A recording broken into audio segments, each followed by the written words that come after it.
Good afternoon and welcome to the City Council meeting of May 15th, 2023. I ask that you all rise for the singing of our national anthem. Oh, Canada, our home and native land, true patriot love in all of us command.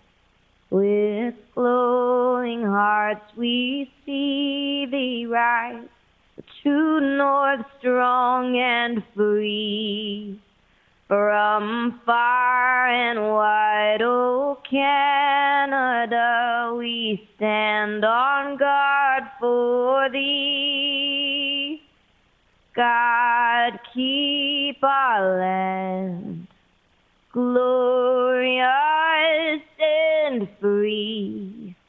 Oh Canada, we stand on guard for thee. Oh Canada, we stand on guard for thee.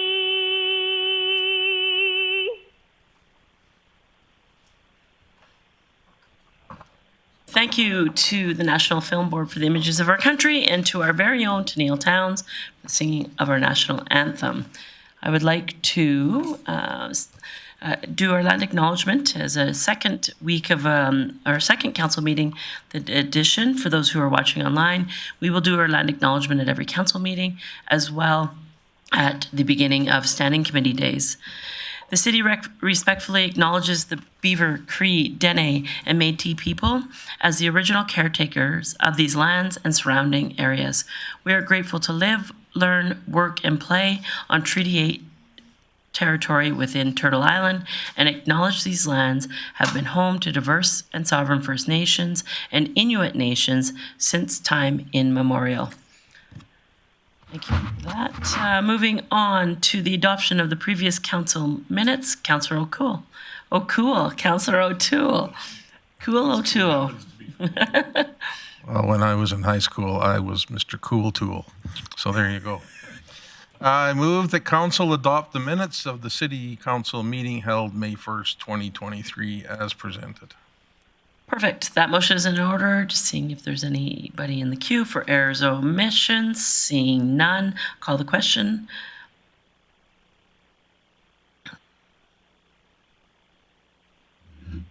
And that carries unanimously. Moving on to item 4.2, Councillor Bressie. Thank you, Mayor Clayton. I would move that council adopt the minutes of the special council meeting held May 12th, 2023 as presented. Thank you for that. And just as a brief note, as you'll see, there was a special council committee meeting, a special city council meeting held on May 12th. It was an in-camera discussion on fire prevention initiatives. And as it was in camera, there are no minutes in the document. However, we hope to have additional information on that initiative in the near future. So I'll call the question on that motion.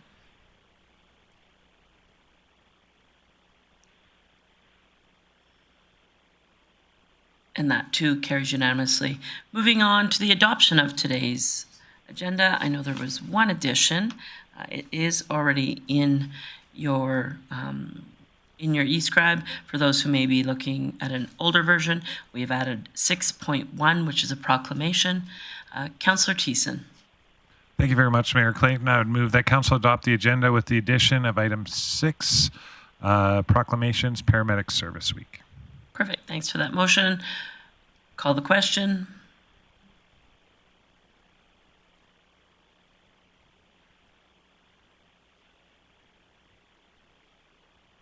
Just me? Just you. Mayor Clayton in favor.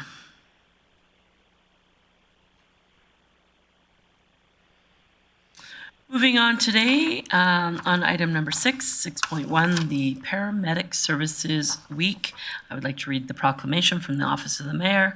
Paramedic Services Week, May 21st to 27th, 2023.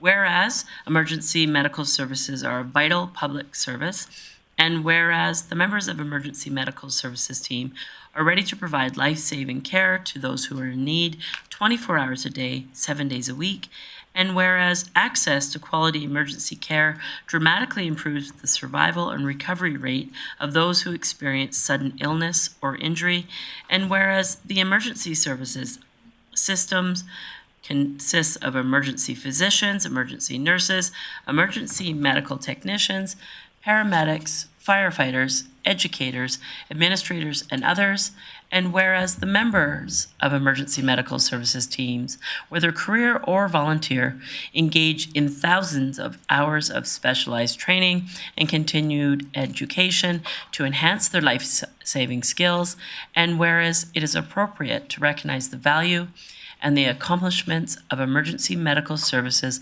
providers by designating Emergency Medical Services Week.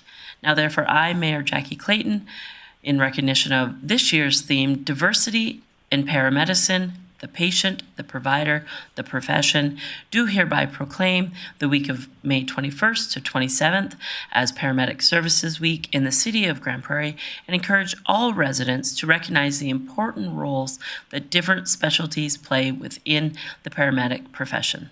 Thank you.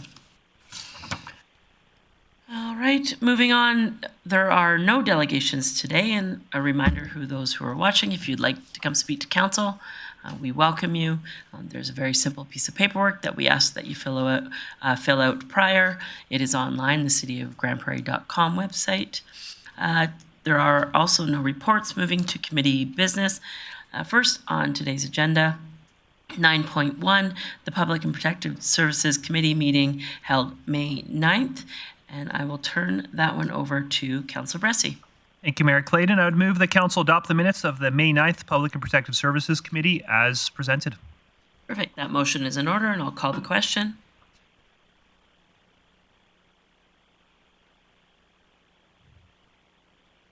And that carries unanimously. Councillor Bressie, you had an item of business for today. Thank you. I would move that council approve the allocation of arts development individual project grant funding from McKindred in the amount of $1,400 and allocation of Pursuit of Excellent clinic hosting grant funding for the Grande Prairie Tennis Club in the amount of $1,000. And just speak to this, these grant requests have both been vetted by our Community Enhancement Advisory Committee, or our Community Advisory Committee, I actually think it's called these days. But I'm confident, even though committee didn't spend a lot of time talking about them, that's a really great committee made up of some very experienced community members. So I'm sure that these have been well vetted and worthy of support. Perfect. Thank you for that.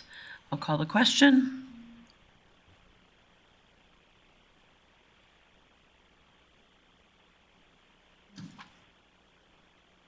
Councillor O'Connor in favor. Thank you for that. That carries unanimously. Some highlights from your meeting, Councillor Bressie. Thank you. We started off the meeting hearing some brief remarks from CEO Nick Lay about some of the emergency response that was happening. And of course, it's not just our firefighters that are responding to this emergency, but we've got municipal employees from a wide variety of departments that are helping with either the direct fire response or with the many evacuees that are in town. And so great to hear some context around that. And once again, I want to thank everybody who's putting so much work and effort into caring for our region, and even people from outside our region who are wandering in here. We also got to hear from the Center for Creative Arts and the Youth Emergency Shelter came and gave updates on some of their wonderful programs. So it was great to hear about the initiatives they have going on. And the one thing I'll highlight from the Director's Service update is we've got some friends to the north who are talking to our community to learn about our mobile outreach program. So up in the Peace River area and that region, there's an identified need up there. And it's fun that we've been recognized as people who have an effective model that's worthy of emulation. So a big shout out to all of our staff who have been such a big part of making that so successful. Perfect. Thanks for that, Councillor Bressie. Moving on to item 9.2, the Operational Services Committee meeting of May 9th. And I'll turn that one over to Councillor Thiessen. Yes, thank you very much, Deputy Chair in action here. And for that, I would move that Council approve the minutes of the May 9th Operational Services Committee meeting as presented. Perfect. That motion's in order. Seeing no one in the queue with questions or concerns, I'll call the question. Please vote.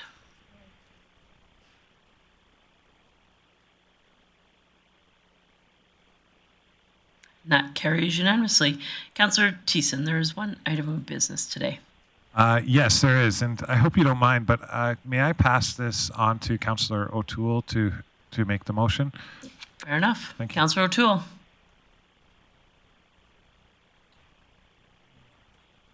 No worries.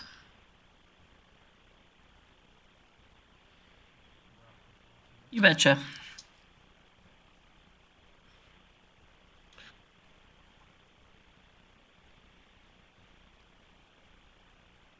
Don't. Well, actually, there's not really a motion that came out of this to approve or not to approve. Possibly, if I could, Councillor Thiessen, could you introduce it?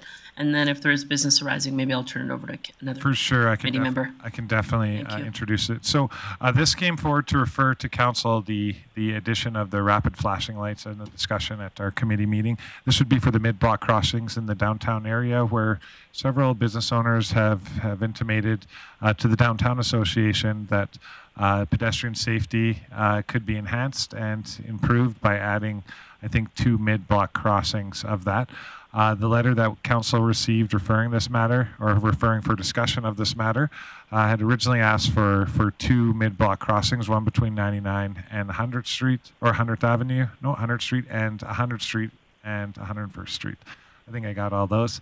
And as the motion was made to just refer to council for a decision on this, I guess I can entertain a motion from any member of council to make this if that's the direction we want to go. But it has been referred here for further discussion.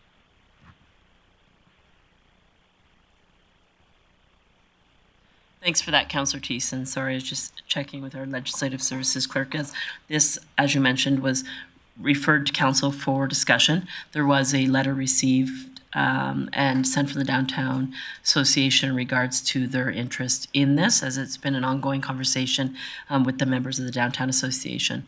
I'll recognize Councillor Blackmore. Thank you, Mayor Clayton. I do have a question probably for our CAO. If the Downtown Association decides to go ahead with funding flashing lights, would they need our permission, not council's permission, but city administration permission to proceed with that? Mr. Nicolay?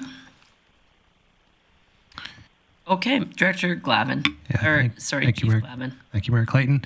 It would be one that we would either have to grant them permission to install something within our right-of-way, or it would be something that we would do on their behalf and they would just financially contribute, which is probably the easier method of doing it.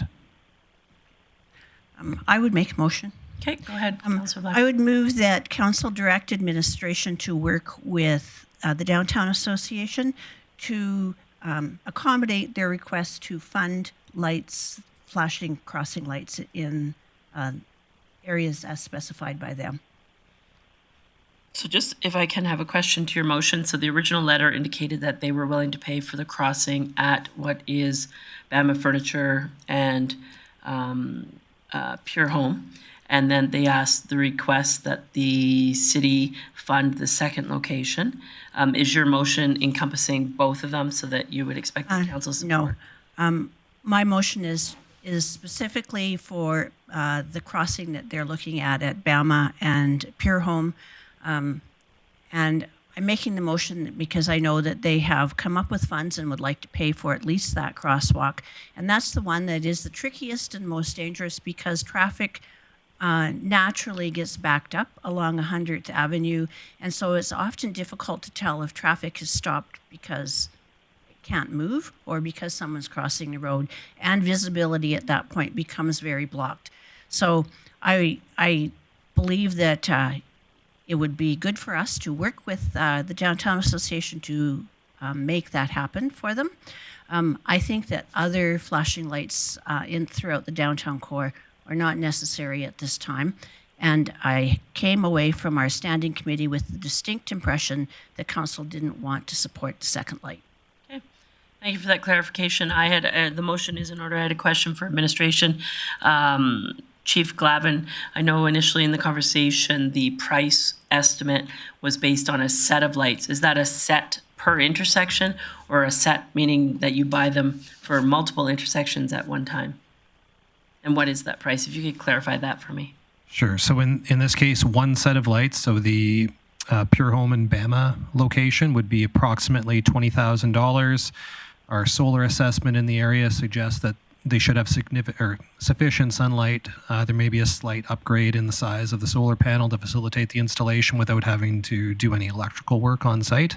So to succinctly, $20,000 is a rough cost per crossing, and that's both signs. Okay, perfect. Councillor Plott. Thanks, Mayor Clayton. I'm just wondering, I know when we were talking about this, engineering hadn't supported it. So I'm just wondering if there would be any way that we could, I'm having a hard time that we're making businesses pay for a safety thing. I realize they've come up with it.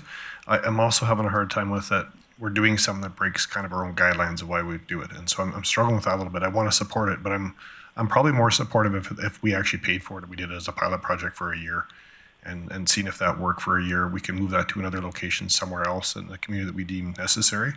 But as Councillor Bressie said during the committee meeting, I don't feel that as an issue in there, but if it's a perceived issue of downtown, we've spent significant money downtown, I don't have a problem if we pay for this as a one-off, but we pay for it. I don't like the idea of business paying for something they feel is a safety initiative. I don't like that it also gives the opportunity for people to go, well, if we're willing to pay for it, we can just do it, even if the city doesn't necessarily say it's prescribed at this point. So I probably can't support it as it is as much as I want to. I just think it would be nicer if we had a little bit more control of it and said, let's try it for a year project, we'll pay for it, and in a year, if we think it's necessary, we'll leave it there. If not, we can actually redeploy this somewhere else in the community. So maybe just clarification before I go to you, Councillor O'Connor, Director Glavin.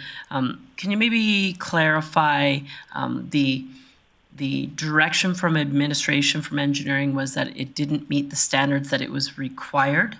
But does it infringe on any technical concerns or standards, engineering expectations that makes it inappropriate as a crossing, a light crossing feature?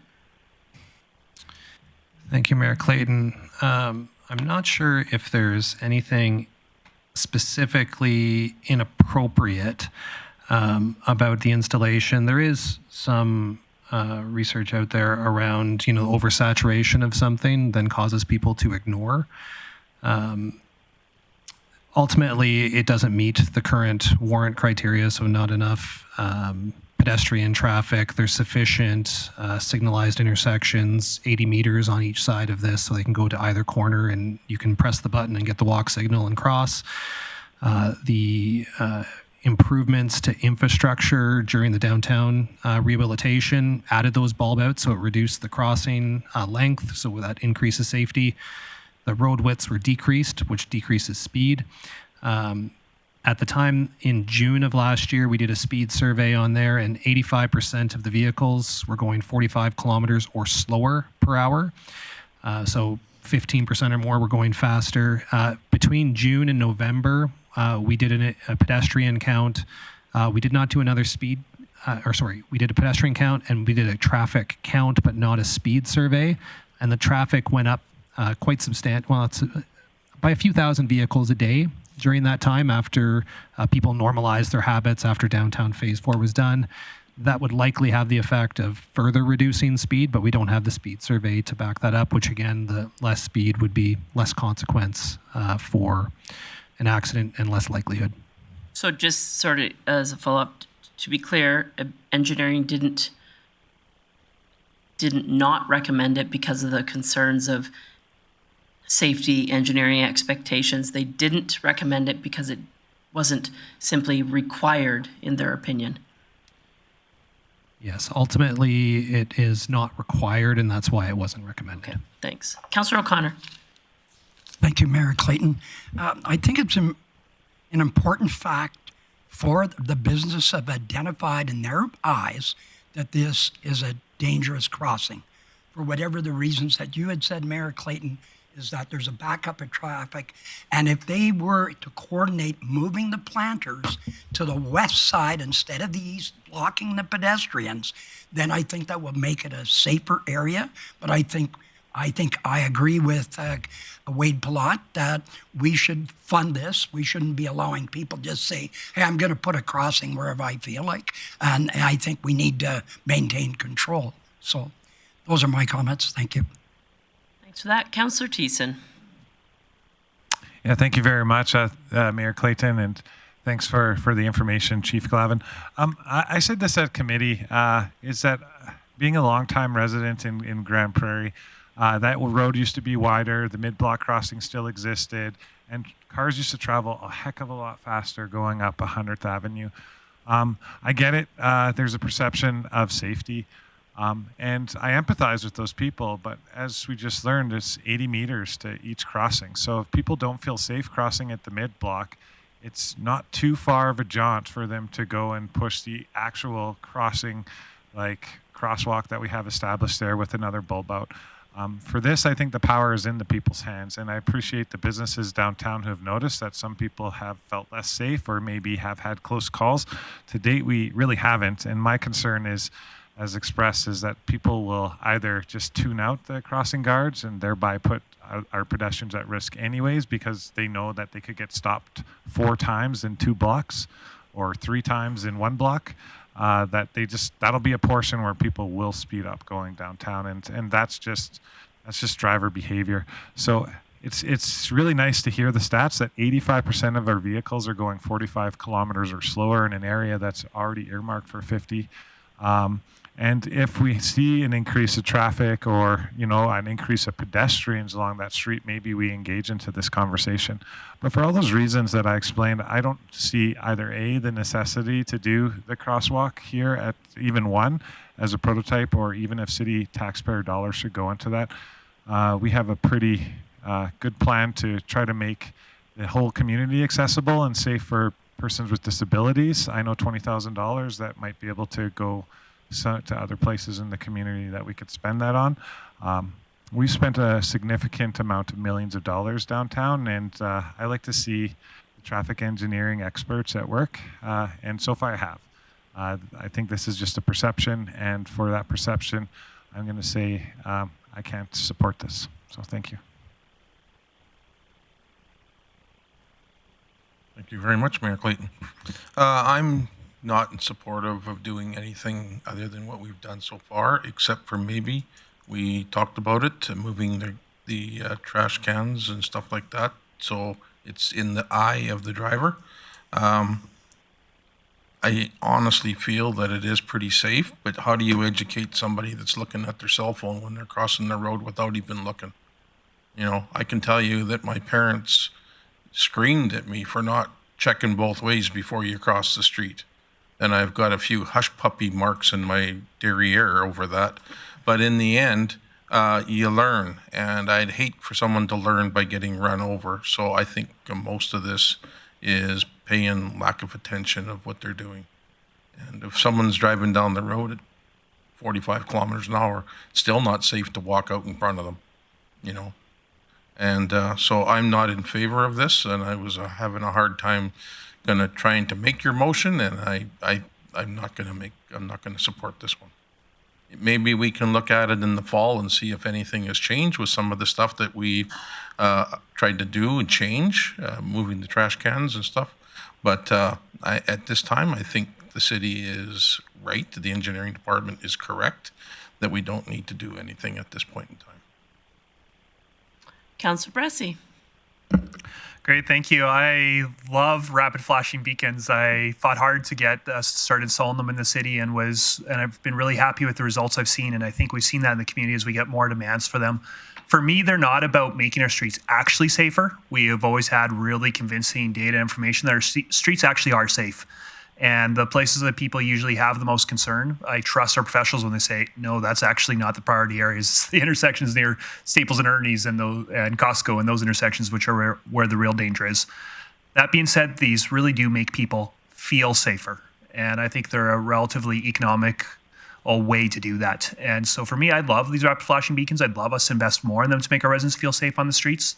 That being said, I hear a lot from moms especially, but sometimes dads who are sending their kids to school, and they're really nervous about their kids' walk to school, and that's a higher priority for me to help people feel safe. So I could definitely support this motion as is, because I think it'll make people feel safer. I don't see the harm, and the Downtown Association is willing to invest in them. And if there's a neighborhood association or something like that that wants to come and invest money in it, great. I'd probably support them too. But if it was a motion, spend municipal money on it, then I'd probably be saying, no, our money I'm actually going to put in a school zone or somewhere where kids walk to school to help that parent feels safe, as much as I want people to feel safe here too. So definitely support the motion as is, and would love to see more of these across town. Thanks, Councillor Bressie. I'll just jump in the queue before I go to Councillor Blackmore to close. I too will support this. Similar comments that Councillor Bressie made. If a neighborhood association came to us and said they wanted to plant more trees, and although enough landscaping had been done and it was appropriate, we would say, oh, wow, you have money? Go ahead, let's plant some trees and let's work with you. When a downtown association says they're willing to spend their own money to make the crossing feel safer for their customers, and it's not impeding engineering design, safety regulations, it's not breaking any rules per se or laws, it's not putting people at more risk, why wouldn't we allow them to spend their own money to fulfill that need to feel safer? So we work with many organizations when they come forward in partnerships, and this truly is a partnership where they actually are using their own money to make people cross the street feel safer. So as the motion is stated currently, I will support it. Councillor Blackmore to close. Yes, I would ask Council to support the motion. I would remind Council that there's been many incidences where businesses have come forward and said, I would like this change at the intersection. I'm willing to pay for it. One example that I can give you is the traffic lights outside of the old Canadian Tire that was paid for by Canadian Tire. So it's not like it's unprecedented. And I believe that the issue here is not that the street is unsafe, but that there is a perception of a lack of safety.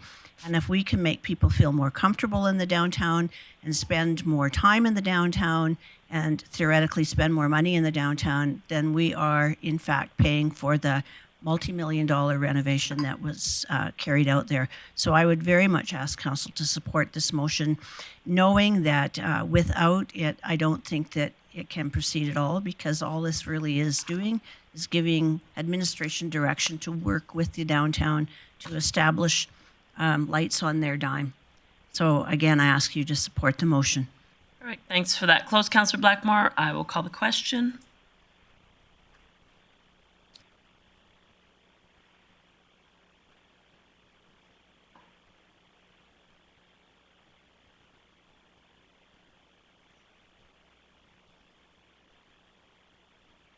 And that is carried 6-1. Highlights from your meeting, Councillor Thiessen. Yeah, thank you very much, Mayor Clayton. Oh, sorry, I apologize. Councillor O'Toole, you were trying to get in the queue? Yeah, I changed my vote, Okay. and because I got somebody that sits beside me that would probably give me a hard time for the rest of my life. So she's that kind of person, so. Okay, thanks for that sidebar. Councillor Thiessen. Sidebar, I think Wendy would get over it pretty quick. She's all right. It passed, so she doesn't care one way or another.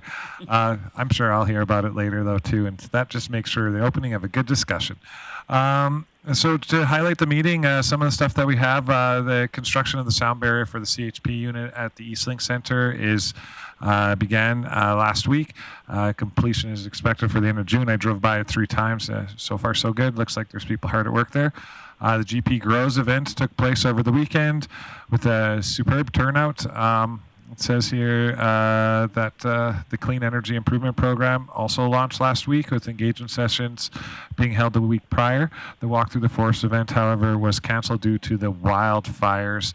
Finally, the one thing to make note of is that our seasonal staff are on board and crews are conducting spring cleanup around the city. We've done highway litter pickup for tomorrow, or I guess that's what it says here, for last week on Highway 43 on the west side. And motorists are reminded to follow reduced speed limits and use caution when they see workers on the streets. Besides that, I just wanted to put out one final big shout out to my colleague, Councillor Kevin O'Toole.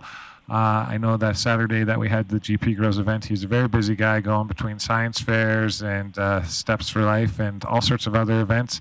It was just an awesome experience to be there with him for a few hours at the Recreation Activity Center as he showed it off and told people how proud he was of this building and also of the program for GP Grosz, and that he's been a big partner in it for a long time, which is 100% true. So thank you, Kevin O'Toole, for your heart. If I can sound unparliamentary for a second, I love you, man, and all that you do for the community. Thank you.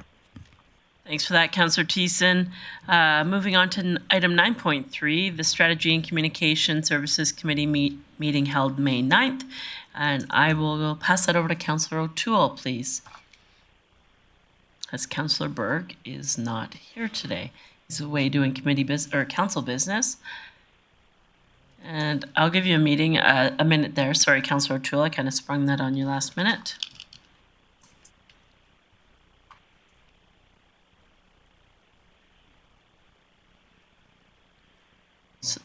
I was concentrating on something else at this time.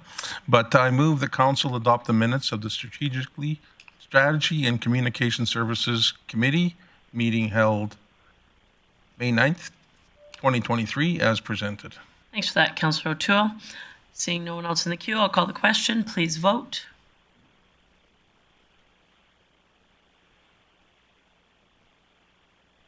And that carries unanimously. I see that you have one item of business today, Councillor O'Toole.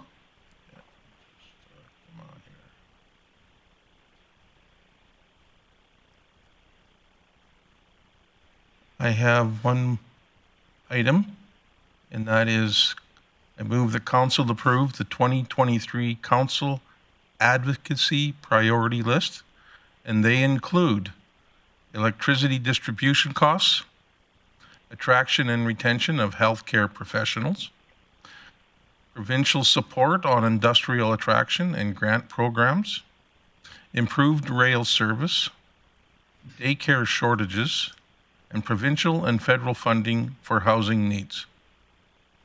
Perfect. Thanks for that, Councillor O'Toole. Just to add a little bit to that. I apologize. I recognize Councillor Bressie. Go ahead. Great. Thank you, Mayor Clayton. I'm going to move an amendment. Did you want me to wait on that, or? No, I'll wait for your amendment before I share my opinion. Okay. I would move the council amend this to add local government fiscal framework to it. And just to speak to this, it is the province is implementing a new funding allocation formula for how basic infrastructure funding gets dealt. It's as somebody very personally involved in work on this with the current Minister of Municipal Affairs. I can tell you that it's really important for mid-sized cities to be at the table and to be vocal about this over the next couple of months. I expect that by the fall, whoever the next minister is will be making a decision on this formula, and it's probably a formula that's going to last for decades upon decades, and it's could have, one way or the other, it could have millions of dollars of impact on our budget for decades going forward. It's very, very specifically what I'm concerned about is I think everybody agrees that population needs to be part of the formula, but how it gets weighted is either very fair for cities like ours or very unfair for cities like ours. And I think it's important in this critical junction with the potentially new Minister of Municipal Affairs that our voice is at the table for something that could have a big impact on our bottom line for decades to come. Thanks for that. So that amendment is in order. Discussion and debate on the amendment first. Councillor Blackmore.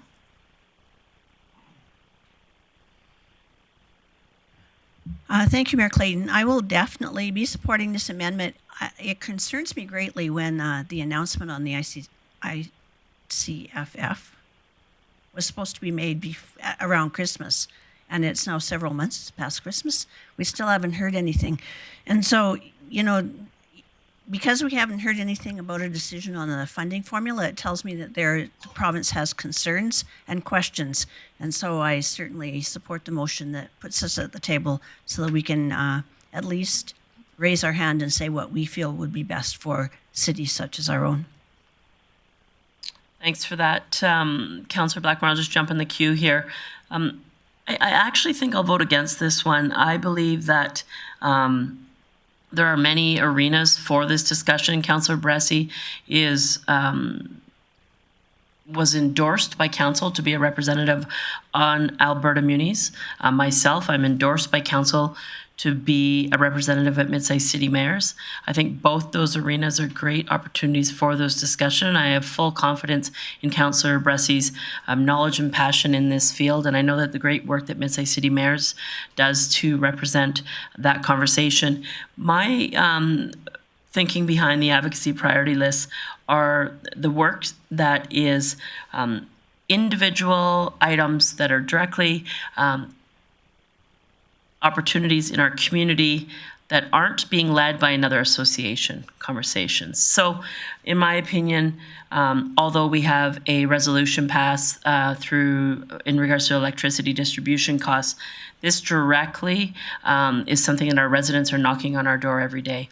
We have other, if the province, overall the reduction in LGFF over a 4-year period was approximately 24% when you look at the front-loaded money that was given and the reduction over years. So we do have other ways to mitigate the impact in municipalities. However, there aren't other ways for us to mitigate some of the advocacy priorities that have been mentioned here. And so to talk about things that other associations are doing, I think there's many things that council will continue to do work on that won't be listed here as priorities. There will be, there's other areas where we will support a municipality. For example, the capital funding for the build out of Ring Road 40X is still a priority. It's probably hasn't been confirmed, but still, in my opinion, remains the #1 regional transportation priority. It's not here because the work to date has been the acquisition of land and the engineering, and now the work that the county will do, we will support them, but I don't think it needs to be listed here. And LGFF, I think, has been an ongoing conversation that will remain relevant to associations, but I don't know, and I don't see where council's going to go out and have those conversations to say, hey, I'd rather talk, I got 10 minutes with you, Minister so-and-so, and I'd rather talk about LGFF than any of the other items list. And we all know that at times of prioritizing, it's a tricky conversation. The LGFF conversation, as you know, Councillor Bressy, is very complicated. It's not a conversation that you sit down and have with somebody in 10 minutes. But I think almost all of those other items are things that councillors could be armed with to talk to any minister, any provincial elected official about. And the LGFF, I feel, is more of a sort of an expert conversation, and that's why I think it's great being led by Alberta Munis, mid-sized city mayors, and different people. So although I think it's extremely important, I just personally don't think it needs to be listed there today. Councillor Thiessen. Yeah, thank you very much, Mayor Clayton. I was actually 50-50 on it, and then you might have swayed me. I was like, oh, Gladys is voting for it. I might vote for it too. Because it's not a bad thing to always advocate for what we get here. But the things that, when we establish our advocacy priorities, what I like doing is I like being able to point to something specific that I don't have to explain a lot to the regular Joe or Jay layman, in the city of Grande Prairie. So when I say local government fiscal framework, now I have to explain, like, that goes to roads and everything else like that, which is okay. The only issue is that with different priorities across the province, with the LGFF, you're never going to land on the same need for funding. And that's a municipality to municipality basis.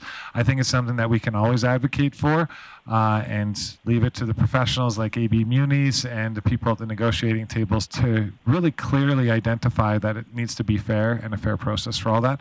But I like being able to tell people what we're talking about, and similar to what the mayor said, people understand the need for improved rail service. Electricity distribution costs are too high, and that we have daycare shortages as well as the healthcare professionals. So these are things that we can talk to the everyday Grande Prairie citizen that are also urgent needs for advocacy in their lives as well. So for me, I think because there's more education needed at the local level and there's nothing specific that we can say to Grande Prairie in regards to this, I'm leaning towards not supporting the amendment. So I know you still have a chance to close, so I look forward to hearing where that goes. Thank you.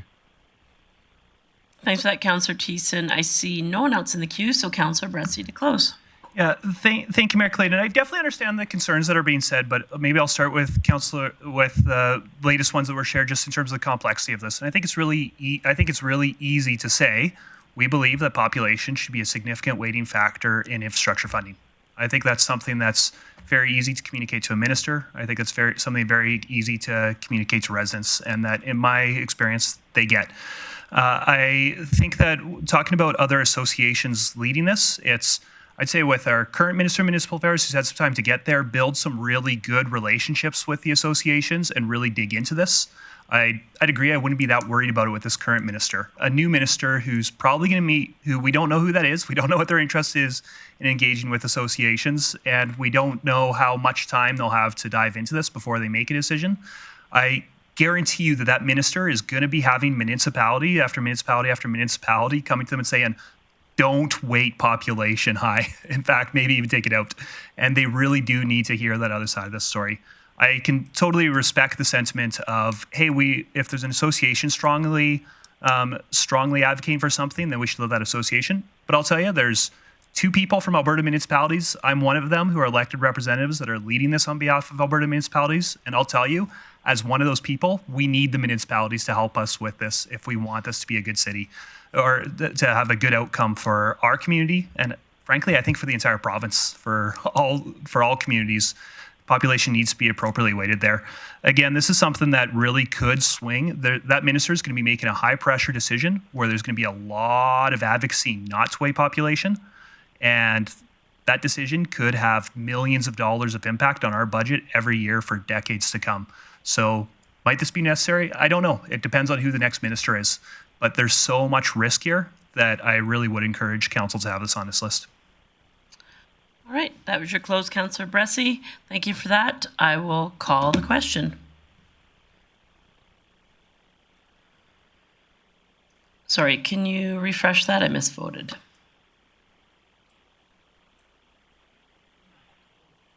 Yes, please.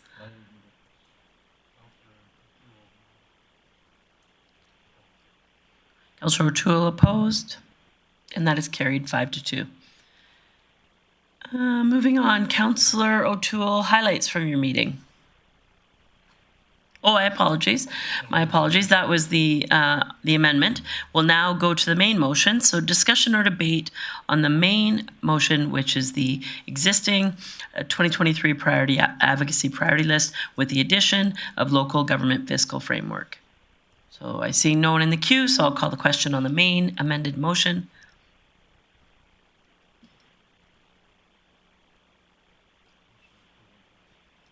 Councillor O'Toole votes in favor, and that carries unanimously. Moving along, the highlights from your meeting there, please, Councillor O'Toole. Well, we spent most of the meeting talking about council advocacy and the priority list, and we resolved that. We're going ahead on that. And then we just reviewed the outstanding items list, and everything's on par. And with that, that was pretty much our agenda. Perfect. Thanks for that, Councillor O'Toole. Moving on to the InvestGP committee meeting held May 9th, and I'll turn that over to Councillor Palat. Thanks, Mayor Clayton. I'd make a motion that council adopt the minutes of the InvestGP committee held May 9, 2023 as presented. Perfect. That motion is in order, and I'll call the question. Please vote.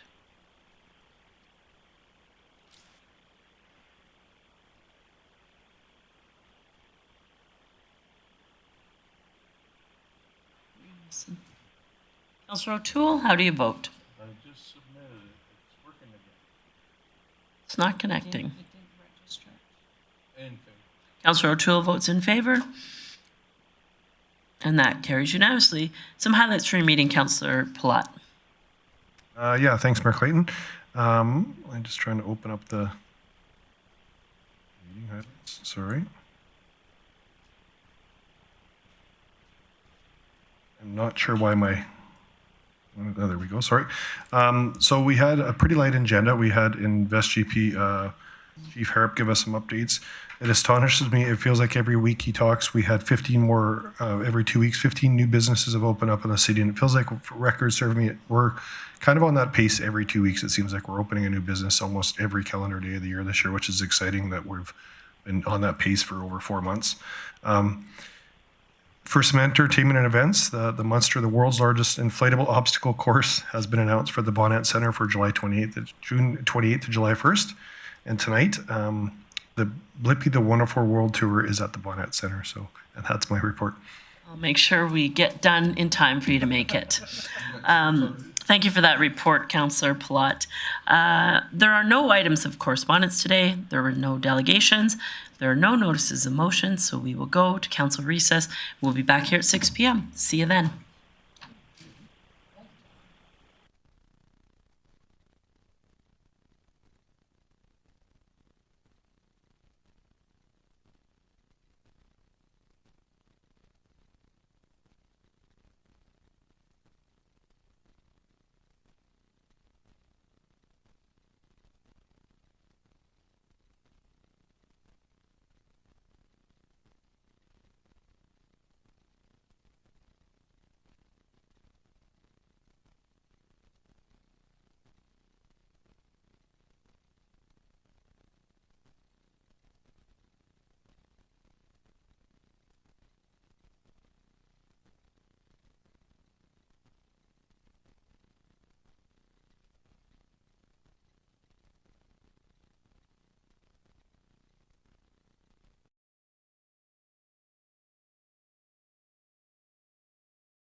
1.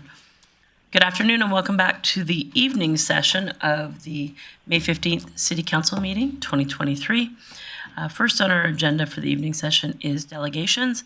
And as mentioned earlier, if you'd like to come speak to council, it's quite simple process. It's an online form that you fill out just to let us know ahead of time that you're interested in coming. Today we have 2 delegations that let us know ahead, and I will first call up Beverly McCool. Beverly's not here? All right. I'll just wait another minute just to see. And we have nobody online, correct? Oh, there we go. No. Okay, I will just check my... We'll wait one more minute. And actually what I'll do, we'll go to the next delegation, and then if Ms. McCool shows up, we can come back to her. So the second group that let us know that they were coming, Jasmine Grosz, and if I'm pronouncing your name incorrectly, I apologize. Jasmine, is that you? Come on up. Perfect, thank you. Just have a seat at the table. Either microphone is fine. Once you get settled in, just introduce yourself and take about 5 minutes to speak to council, and then council may have some questions for you. Following that, we deal with delegation business at the end of our meeting, and you're more than welcome to stick around, or someone from administration will follow up with you. Our meeting doesn't look very long tonight, so you could stick around, but it's completely up to you if you have other plans. So yeah, please just pull the mic a little closer and introduce yourself, and we're good to go. Thank you. Hi, I'm Jasmine Grosz, as I was introduced. I'm the chair of the Swanhaven Community Association, and I'm here to talk about the proposal for the outdoor skating rink. I have a few papers that I could hand. Sure, just hand them to Councillor Plott, and he can hand them around. Yeah, so basically, I'm here to discuss the design of the outdoor skating rink. Most people are pretty excited by the idea of getting a new one in the area. It's probably one of the oldest ones in the community, so it needs a little bit of zhuzhing up a bit. But mostly the design is where people have a few different opinions on it. I took a few online surveys just to get a touch for what people wanted. The majority of people would prefer not to have a roof on the arena, as it may cause some issues that, as far as security goes, there was concerns with price. So the first survey I took, 74% of people did not want a roof, and 18% of people were in favor of it. The second survey was 100% no roof. Yeah.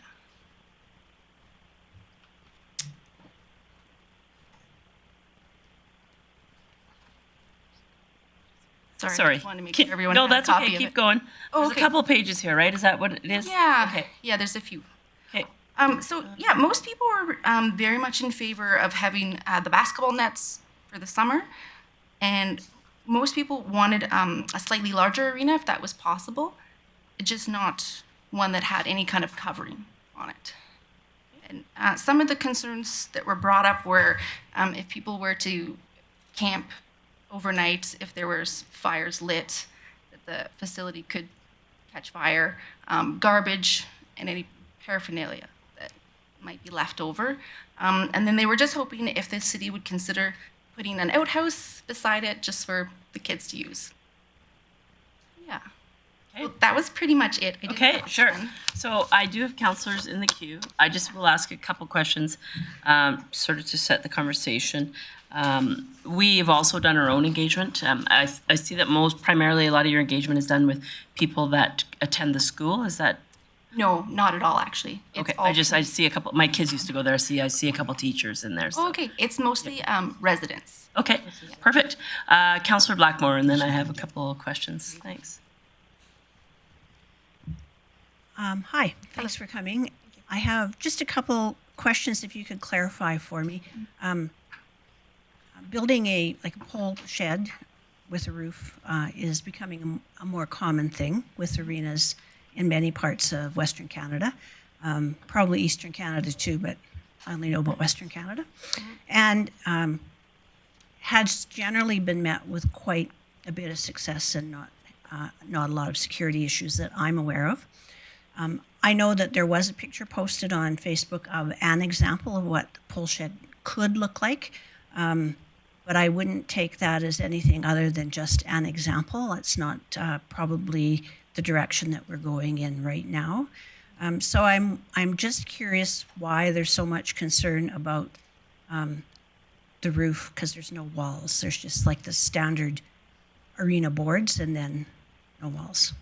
Yeah, so there was some comments about the cosmetic look of it. Some people didn't like the aesthetics. Some people said it might block the view or that it was ugly. But I think more so was the security issues that it might bring.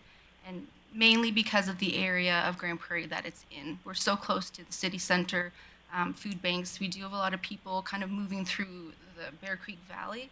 And I think the design of it is nice in the right neighborhood. But given Swan-Haven's unique situation, there's a lot of people that camp in the river valley. There's fires every year because people, need to stay warm at night. And so that's just a big concern for the neighborhood, just who it would bring into the neighborhood. We want people that are vulnerable to use the facilities, that have running water, toilets, food, and bed. We don't want people to be drawn to the area and using that as housing. So it's more security, less to do with aesthetics, I think. Okay, thank you. I'm just curious if your conversations around the two different emails that were sent out really provided much background. So the intent of the facility, just so you're aware, is to be able to provide recreation year-round, where the kids in school could go out somewhere that's sheltered from the wind. There's been discussions about having sides on one side to prevent wind and flying snow in there. The roof would also not only in the winter keep the cold air off you, it would in the summer keep the hot sun off you. It could be used for remote control vehicles in the summer and basketball, and even it could be neighborhood gathering place. In the winter, it was intended to keep the snow and the wind and a little bit of a reprieve.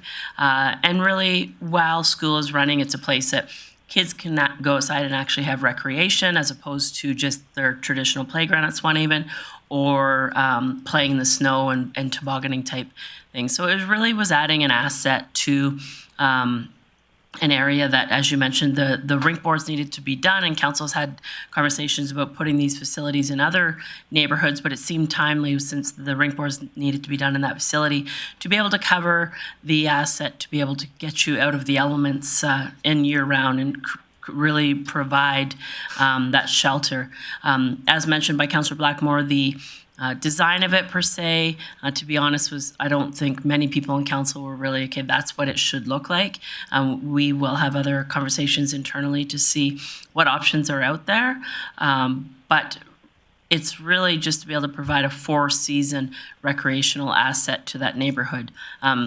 If the neighborhood doesn't want it, there are many neighborhoods who do want it. And I live in College Park. I'm very aware of the transient population that lives in the Muskogee corridor.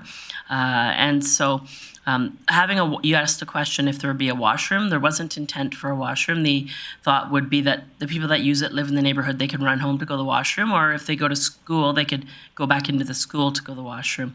It was also discussed that the asset really be a feature in the community so that it needs to complement the landscape for sure, and it was not intended to be ugly in any mean. It was really something that the neighborhood should be proud to be around, that they have a gathering place that can provide 4-season shelter. But I also think the other piece you asked about in regards to people, transient population potentially taking that as shelter, I would suggest that, as you know, there are people that live in the park itself. So I think that the facility would be lit. And traditionally, if there's lights, there's not as much activity. The people that are living homeless or on living rough don't really want to be in a bright light sort of facility. And there's talks about the lights dimming down at night so it's not bright in people's backyards. There's many modifications of this available.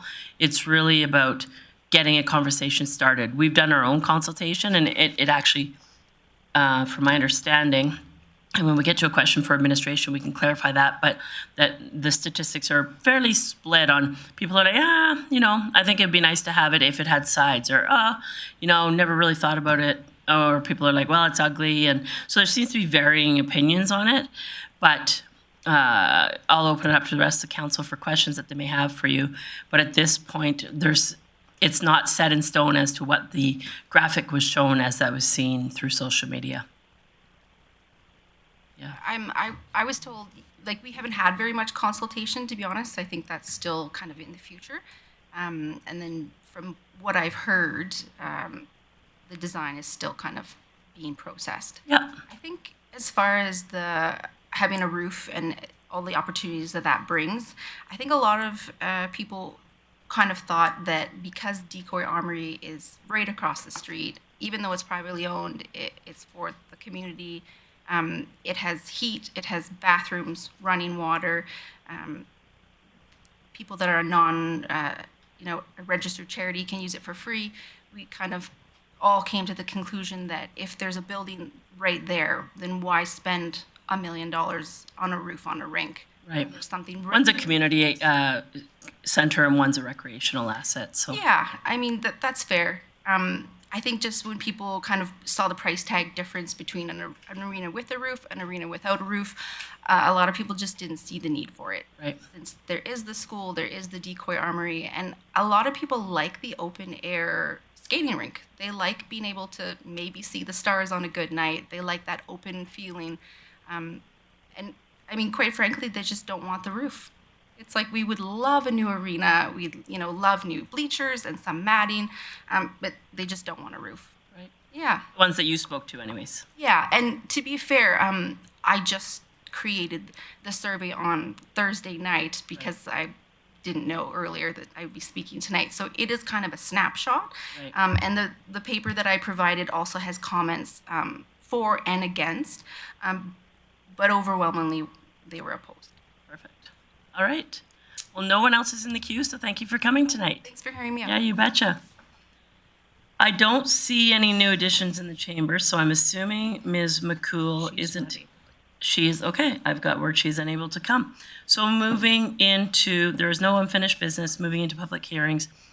I will call this public hearing to order regarding land use bylaw amendment C-1260-153. Looking forward to an introduction from administration. I'll just give you a second to get set up. And give me 1 second here. I will turn it over to Mr. Johnson for a brief introduction. Thanks. Thank you, Mayor Clayton. A very brief introduction. This is Zeal Patel, one of our bright up-and-coming planners of our department, and she will provide you all the information you need. Perfect. Thank you. Welcome.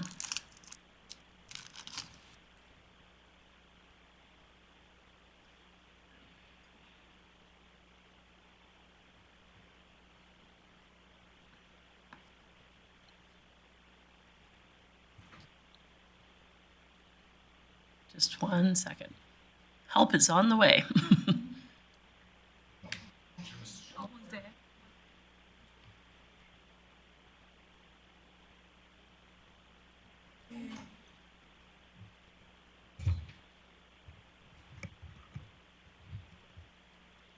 Thank you, Mayor Clayton. Administration has initiated an amendment to the land use bylaw to rezone the properties 111 and 117 on the 105 Avenue from DC 26 Site-Specific Direct Control District back to RT, Residential Transition District. The subject properties are within the boundaries of the South Avondale Area Redevelopment Plan. The site is currently undeveloped. The properties were initially purchased in 2019 with the intent to use the property as permanent supportive housing. In November of 2020, it was rezoned from RT to DC 26 for this purpose. The housing project is not moving forward at this location, and the administration is proposing to rezone the property back to RT. Rezoning the properties back to RT will make it more viable for other projects. Based on this background and analysis, administration recommends that council gives first, second, and third reading to this amendment. Thank you. All right. So open up the conversation. Councillor Thiessen. Yeah, thank you very much, Mayor Clayton. I don't have any questions for administration, but I'm prepared to do some business if there are no questions. Yeah, just give us a minute to go through the submissions and presentations, and then we'll go to business arising. Any other comments or questions for administration? Councillor Blackmore. I do have a question for administration. I know that the land in question has a project ready to go ahead on it, and I am wondering, asking administration if this is transferred back to RT, do they then become a legal use, or will they remain a discretionary use on that land? Ms. Patel? Thank you. Through the mayor, it will become a legal use. The proposal will fit under RT as it's used. Yeah. Okay, thank you. That's all I needed. Great. Councillor Bressie. Great, thank you. I'm just a little bit confused by this in terms of, I know there was disposition in October, and I'm confused, is this rezoning needed to keep a project that's moving forward right now to allow that to happen, or is there no project moving forward and we just want to do this to create more options? Ms. Patel? Thank you. Through the mayor, we are rezoning it to accommodate the proposal that's coming on this land. Okay, so Go ahead. So we've been asked by the people who are moving forward that proposal to do this rezoning. Yes. Okay, great, thank you. All right. And so I just have one question, no one else in the queue. The question in regards to rezoning, we're doing this in support of the project rather than the applicant doing it? Correct, yes. And that's to save them money or time, or why are we doing it? Mr. Johnson? Thank you, Mayor Clayton.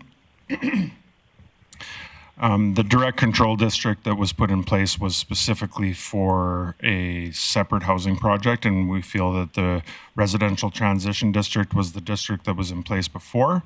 And because that project isn't going ahead, we simply feel it's the most appropriate thing to revert it back to the residential transition district. And at this point, we're confident that that district will accommodate the proposed development. Okay. All right. So I see no further questions from council for administration, so I'm now going to open it up for presentations or submissions. I will ask if there's anyone here to speak in support of this bylaw amendment. And I will ask if there's a second time if there's anyone here to speak in support of the bylaw amendment C-1260-153, and a third time to see if there's anyone here to speak in support of this bylaw amendment. Seeing none, I will ask if there's anyone here to speak in opposition of this bylaw amendment, and a second time to see if there's anyone here to speak in opposition of this bylaw amendment, and a third time to see if there's anyone here to speak in opposition to the land use bylaw amendment C-1260-153. Seeing none, I will close this public hearing. Look to business arising. Councillor Thiessen. Thank you very much, Mayor Clayton. I would move that council give first reading to bylaw C-1260-153, being an amendment to the land use bylaw. Just a brief speaking to this motion why I was so eager to do business. We have had some troubles maneuvering this land for specific uses, which we thought in the past changing it to DC would help, but apparently not. So I think this is just this is the right retraction, the right type of retraction for the city to do and to allow development to commence without any real, I guess, pushback from the community as it's set zoned. And the DC is pretty site specific with its controls, and hopefully this will allow the developer to create what they need to create in this space. Thank you. All right, that motion is in order. Seeing no discussion or debate on first reading, I'll call the question. Please vote.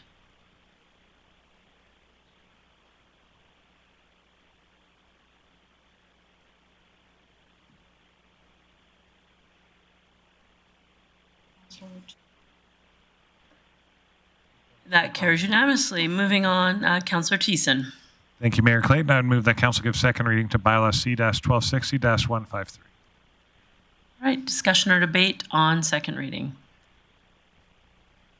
I see no one in the queue. I will call the question on second reading to Bylaw C-1260-153.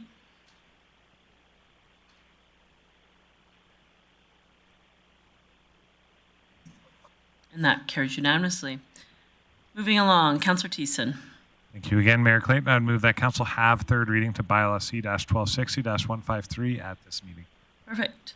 Motion is in order. This motion must pass unanimously in order for us to have third reading here tonight. Seeing no one in the queue, I will call the question.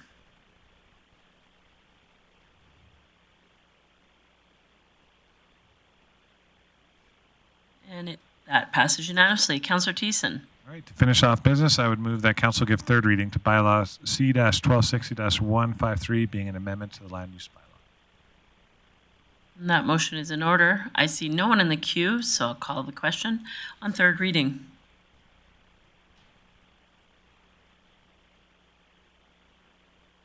And that carries unanimously. Thank you for coming tonight. Appreciate your work. Moving on to, I guess you have one more item, 16.2. We'll now move to the land use bylaw amendment, C-1260-170. Ms. Patel. Thank you, Mayor Clayton. Administration has initiated an amendment to the land use bylaw to rezone this property on 100 Avenue from general residential district to residential transition district. The subject properties are within the boundaries of Southeast Area Structure Plan. The site is currently vacant. The lot previously had a single detached dwelling which was demolished after a significant damage from a fire. The applicant has applied for this rezoning in order to build a triplex on the vacant lot. The current zoning only allows for single and semi-attached dwellings. Rezoning the lot to RT will allow for multi-attached dwellings up to 4 units depending on the lot width and area. This rezoning is consistent with the adjacent land uses, and administration considers the proposal to be compatible with the immediate surroundings. Based on this background and analysis, administration recommends that council gives first, second, and third reading to this amendment. Thank you. Perfect. Questions for administration? Councillor Blackmore. Yes, thank you, Mayor Clayton. It's possible you don't know the answer to my question because it might not have been submitted to you yet, but I'm wondering, there's really no parking on 100th Avenue, so parking will be off of the alley in the rear, I assume, and I'm wondering if this is a triplex that's configured 3 up, or if it's across, or if you know the answer, and if you don't, it's fine because it's not really pertinent to the decision. The applicant hasn't submitted any plans yet. Okay. But parking would be restricted to the Yes. back yes. Okay. Thank you. I'm only asking those kinds of questions because it's my neighborhood and I was driving by there thinking it doesn't look like a very wide lot for a triplex, but we'll see what they put there. Thanks. All right. Thanks for that. Further questions for administration? Seeing none. I apologize. I wanted to make sure with Legislative Services that I actually called to order the public hearing. So I'm not sure if I did.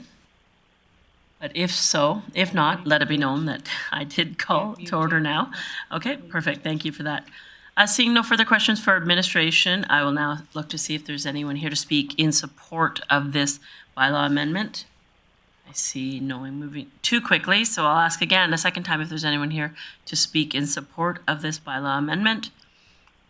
And a third time if there's anyone here to speak in support of bylaw amendment C-1260-170. Seeing none, I'll ask if there's anyone here to speak in opposition of this land use bylaw amendment. Excuse me, and a second time, anyone here to speak in opposition of this land use bylaw amendment? And a third time, anyone here to speak in opposition of C-1260-170, a bylaw being an amendment to the bylaw, the land use amendment. Seeing no one here to speak, I will close public hearing, look to business arising. Councillor Blackmore. I would move that council give first reading to bylaw C-1260-170 being an amendment to the land use bylaw. Perfect. That motion is in order. Seeing there's no discussion or debate on first reading, I'll call the question. Please vote.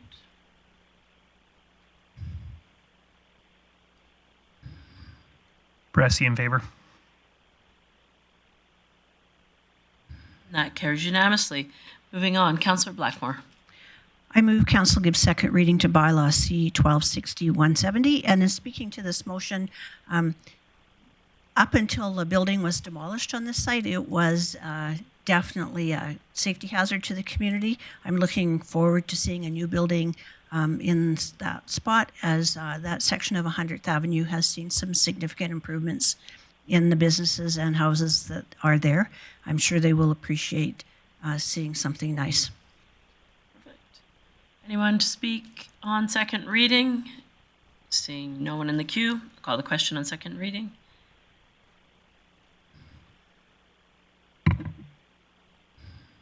That carries unanimously. Councillor Blackmore. I'd move that council have third reading of bylaw 1260-170 at this meeting. Perfect. That motion is in order. In order for us to have third reading here tonight, this must pass unanimously. Seeing no one in the queue, I will call the question.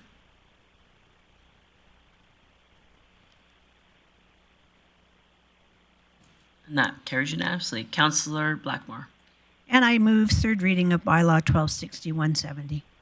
Perfect. So that motion is in order. A motion to give third reading to bylaw C-1260-170, being an amendment to the land use bylaw. Seeing no one in the queue, I'll call the question.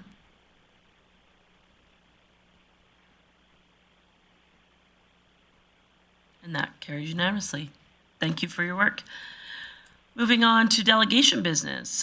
We had one delegation that was able to be with us tonight, Ms. Jasmine Grosz. I looked at council to see if there's questions for administration or business that may be arising. Councillor Blackmore. Thank you, Mayor Clayton. I do have a question for administration. I'm wondering if we have a community public consultation for the Swan Haven neighborhood up and coming in the calendar, and what the people who live in Swan Haven can expect to see over the next few weeks before a decision is made on the ice surface at Swan Haven. Right. I'll direct that to Ms. McEachran to see what's up and coming for community consultation in regards to this structure. Thank you, through the mayor. I will have to get back to you. I don't have any indication of what's upcoming, but I can strive to get back to you in short order. Perfect. I think that we need to engage our community in some way, particularly as they've come to us asking for that consultation. And we're not ready to make a decision on what that facility looks like anyway, so we do have time to certainly meet the needs of the community. Mr. Nicolay. Thank you, Mayor Clayton. I was just going to add that perhaps we could refer this to the appropriate standing committee, and at that standing committee presentation, we'll come with a summary of any engagement that has occurred to this point and what the findings of that engagement were, and plans to move forward and make sure that we're aligned with council's expectation for engagement. I'd be happy to make that referral. It doesn't need to be a motion, does it? Yeah, it should be. Oh, okay. Sorry, just to interrupt. During the existing committee structure, it was identified that community consultation would be done and it would come back. So I don't know if we need to do it again, is all I'm saying. Mr. Glavin is aware that consultation was going to be done and that it was going to come back, is what he told me. All right, I just heard a bit of a disagreement as to how much consultation has already occurred, so I would fill council in at that point, but I can have the chief do that during his divisional update. Perfect. All right. Councillor O'Connor, sorry. I really like the referring of this and further engagement, so I'll take myself out of the queue. Councillor O'Toole. Yeah, thank you very much for letting me in. I'm just wondering if the neighborhood association decides that they don't want this structure, would we still be looking at moving that structure or putting it in a different location? I guess that's up to council. Would we have time to finish it off today? Or this year? Mr. Johnson, do you happen to know any of the timelines on this outdoor structure? I'm sorry, Mayor Clayton, I don't. Okay. So possibly we can table this discussion for a couple days to give council some direction in regards to what's up and coming and some timelines. Yes, Madam Chair. As we bring this back to the appropriate standing committee, we'll talk about any existing consultation that has occurred and what we discovered, what type of new information might be available through the polling that was, or survey that was done or talked about today. And we'll talk about the timelines to get construction done to make sure that this doesn't languish. The only reason I brought that up is if they decide they don't want the building, they just want the ice arena, the ice replaced, then we could be taking a building or a structure out of the building this year, and would we bring it forward? That's all. So I'm good with the answer. Thank you. Councillor O'Connor. Yes.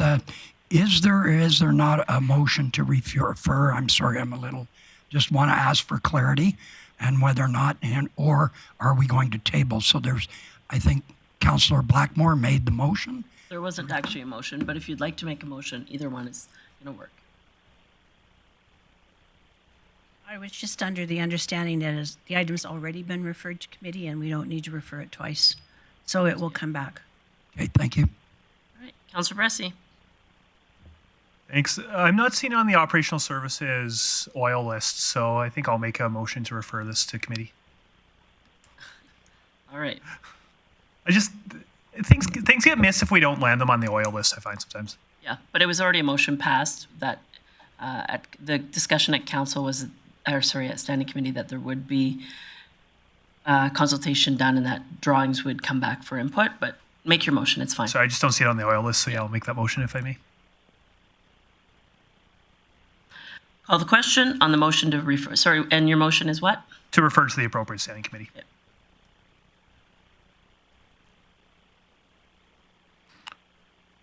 Now I'm not in this meeting anymore, so Bressie in favor.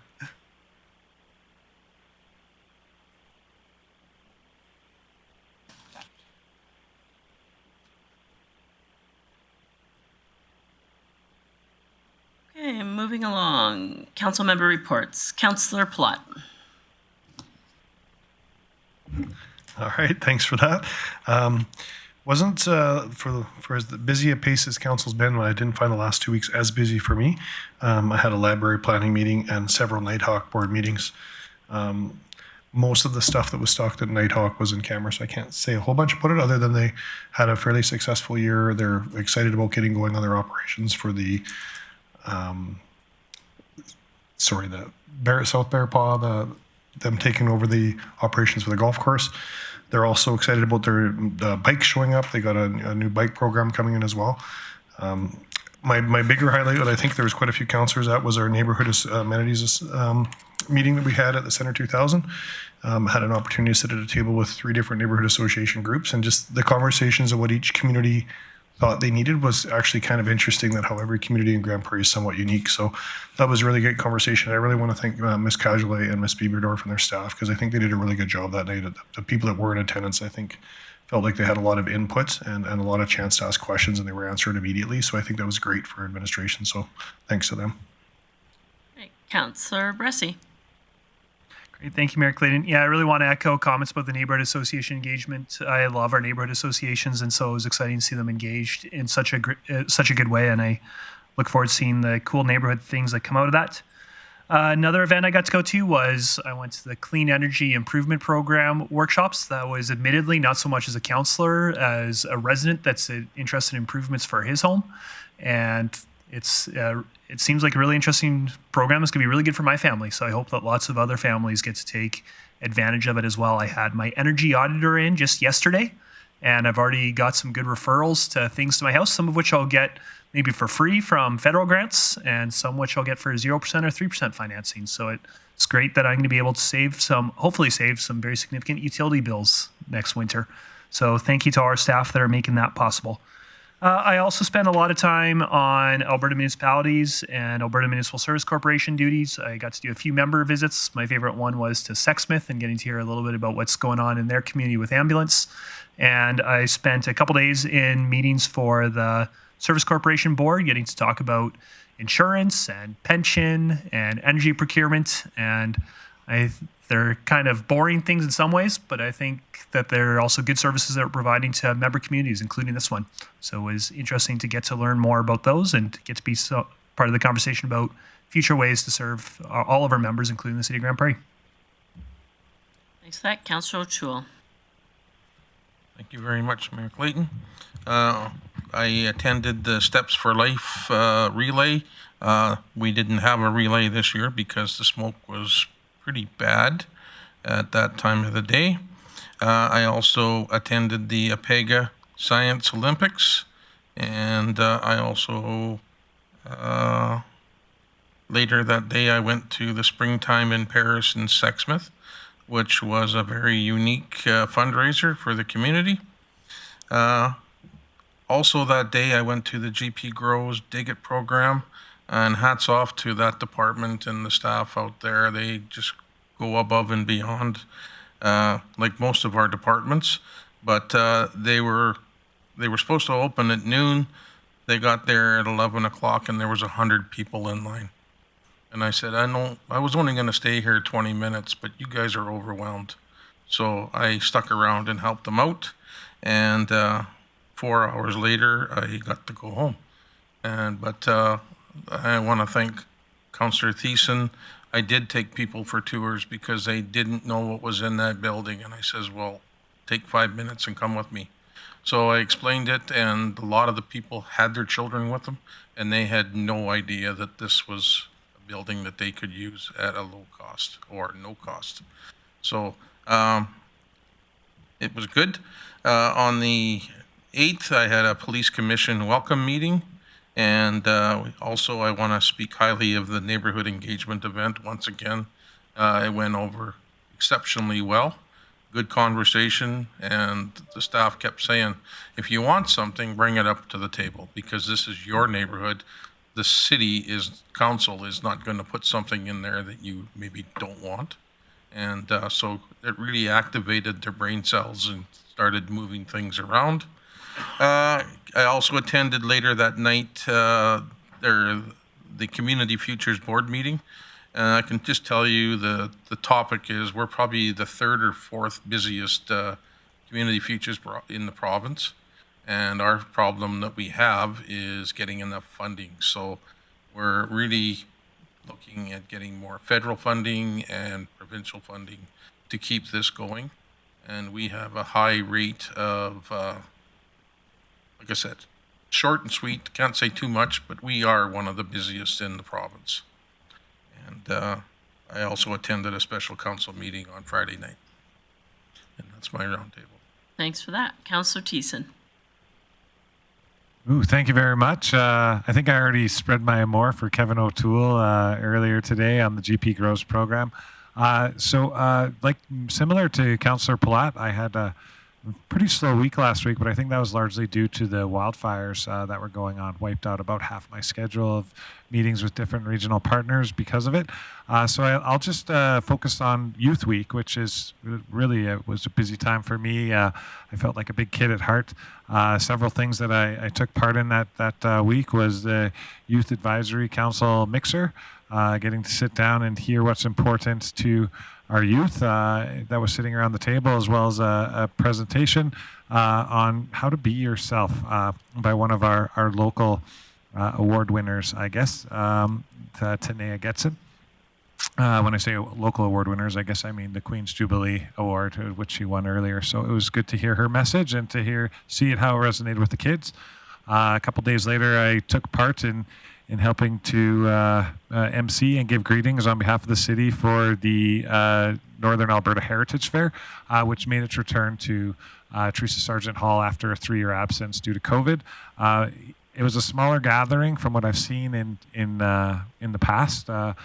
Probably, about 25 kids, but it's really good. It starts at somewhere. And talking with the organizers, Susan Thompson, she said, this is like how we started 26 years ago when we did this. So she wasn't dismayed by the number of kids that participated. In fact, we had many people from the school division, both public and Catholic, sending their administrators by to check out the Heritage Fair, and other teachers coming by during their lunch break to see how they could get their kids involved in a project fair like that, similar to the Apega Fair, but more along Canadian history.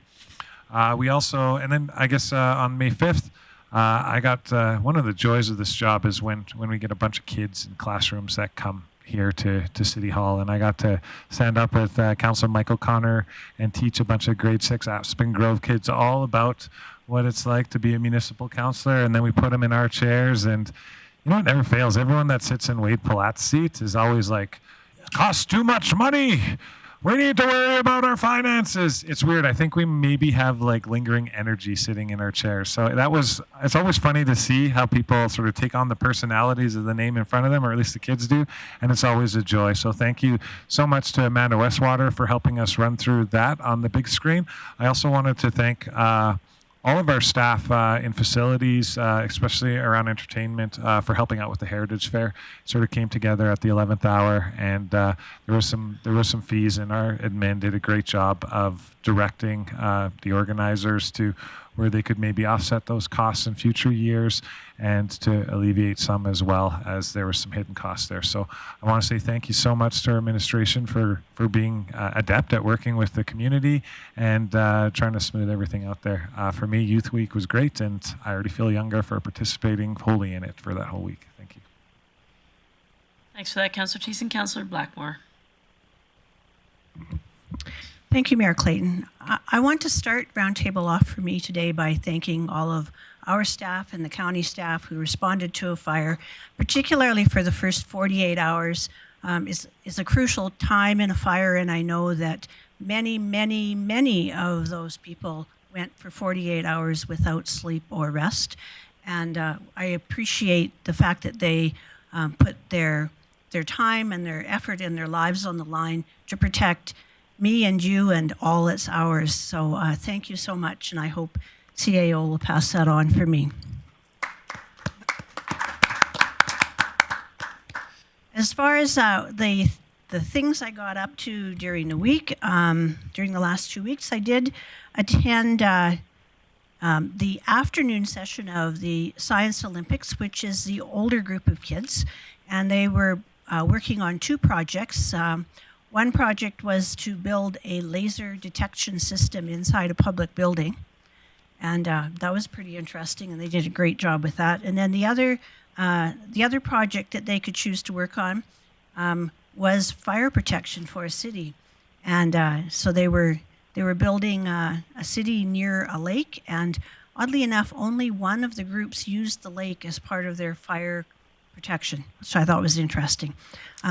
But it was good to see those young minds struggling with the issues that they'll probably get to struggle with again later in their lives. I also attended the online portion of the Clean Energy Improvement Program that Councillor Bressie spoke about. I encourage people to really look into this, particularly if they have an older home or a home that they need to do some renovations on. This allows for renovations that would make their home more energy efficient. They can top up the Greener Canada grant, which is $5,000 with this amount of money, so it does help. This is a loan and not a grant, but it allows you to pay it back through your taxes at 3% a year over 20 years, a maximum of 20 years. And if you sell your house within that time, the bill goes with the house and not with the homeowner, which I found a really interesting process. It's very similar to Ontario, where people's water heaters are rented, their furnaces are rented from companies rather than purchased, and so that bill stays with the house and not the homeowner. So if people are looking to make improvements with their homes, they can just Google CEIP Grande Prairie, and all the right appropriate websites will come up, and you can start to check that out and see if it works for you. I am myself looking forward to windows that actually are sealed.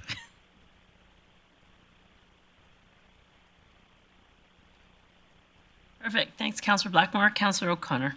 Thank you, Mayor Clayton. Just want to let you know a few things. One, Went to the Crime Prevention Convention in Edmonton with Mayor Clayton and Kevin O'Toole. And the highlight for me was a presentation by the Sussex Police and how they did their community engagement. And they brought in every group you wouldn't believe. So they had it figured out, and there's a model there that we can all learn from. The two mock councils with Councillor Thiessen I was so proud of the behavior of the kids, and because I bribed them with chocolate.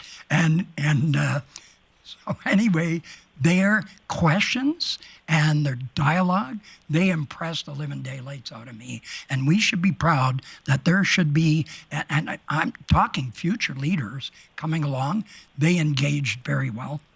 Brought greetings on behalf of Mayor Clayton to the murdered and missing women's walk. And there was a huge crowd, and unfortunately for me, the smoke was so bad on the Friday evening that I had to go home. It caused my asthma to really act up. Went to the Apega Science Fair at Northwest Polytech in the afternoon, and went to GP Grosz and Neighborhood Engagement and the AGM for the Community Foundation Northwest and the unveiling of their new logo. And then I really like, as Councillor Blackmore mentioned, a huge kudos to all the staff and to the firefighters, and how quickly we heard comments from people saying, you guys have figured it out. I was in Fort McMurray and I was in Slave Lake, and this was the best organized ever.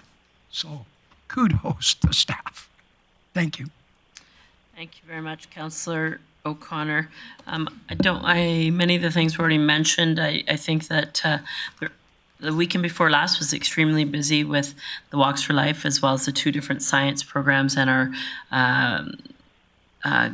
GP Grosz, which thank you to Councillor Thiessen and Councillor O'Toole for sticking around. And really, it was great to see first-time planters out there, repeat planters, people that were just really excited to get out. They'd been before, get the seeds, plant the potatoes. And as you can imagine, Councillor O'Toole and Councillor Thiessen were very colorful in their support that was provided. So I think it really added a lot of community flair to it. Yeah. With that as well, attended the Alberta Crime Prevention, and echoing some of Councillor O'Connor's comments. I wasn't really sure what to expect from this conference. Turned out to be really an incredible opportunity. There's an urban stream and a rural stream, and it gave me an opportunity to reconfirm some of the things that Council has been discussing at length over the last couple of years about the opportunities with our municipal police service. I think that what we saw at the Alberta Crime Prevention was an example of great programs that are being led. In particular, a lot of the presentations were from presenters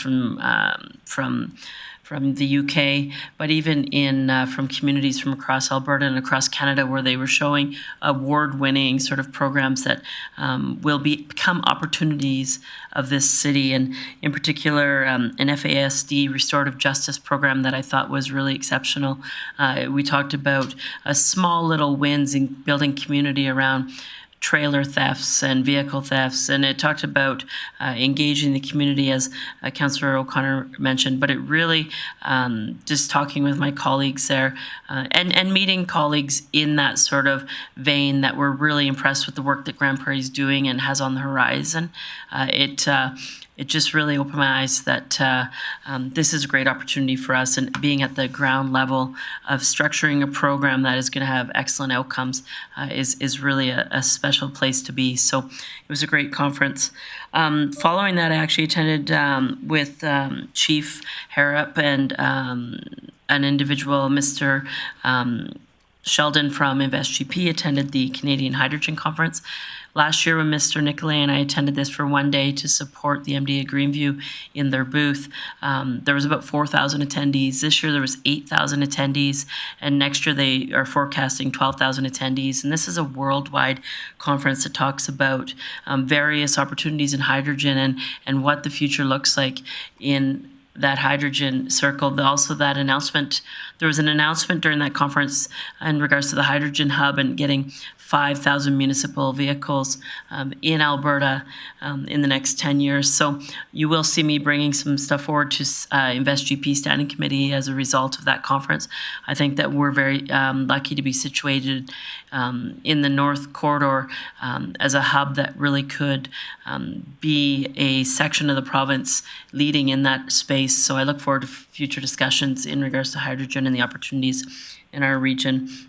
Last but not least, I wanted to address some of the work. As mentioned, I can tell you personally, I've been to the ICC and the ICP and the ECC multiple times for brief meetings, and the work that's being put in by our team, the county team, GPREP, is exemplary. I had a call with the Mid-Sized City mayors last week to talk about things that were happening in our region, and GPREP as a model is something that many municipalities are very intrigued about, because it really is something that we need to be proud of. To think that there's 5 municipalities, it's 5, and I apologize if it's not 5.